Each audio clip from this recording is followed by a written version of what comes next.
गणेशाय नमः।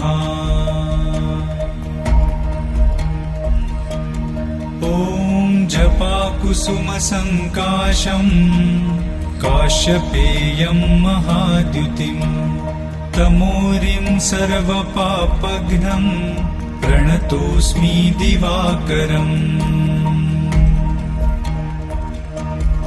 ॐ दधिशङ्खतुषाराभम् क्षीरोदार्णवसम्भवम् नमामि शशिनं सोमं शम्भोर्मुकुटभूषणम्।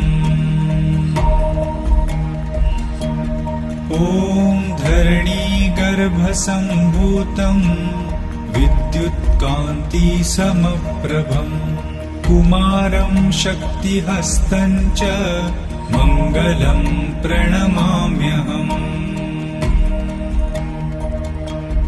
ॐ प्रियङ्गुकलिकाश्यामं रूपेणा प्रतिमं बुधं सौम्यं सौम्यगुणोपेतं तं बुधं प्रणमाम्यहम्।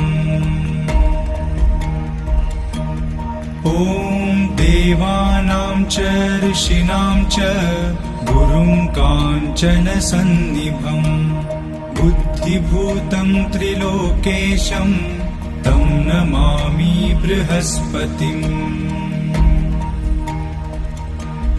ॐ हिमकुन्दमृणालाभं दैत्यानां परमं गुरुं सर्वशास्त्रप्रवक्तारं भार्गवं प्रणमाम्यहम्।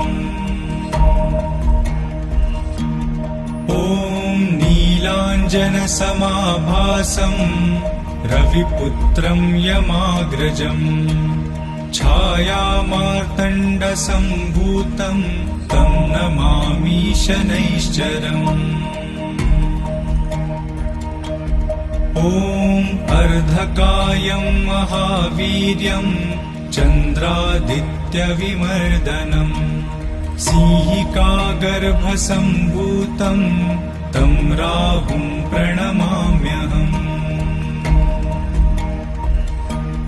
ॐ पलाशपुष्पसङ्काशं तारकाग्रहमस्तकं रौद्रं रौद्रात्मकं घोरं तं केतुं प्रणमाम्यहम्।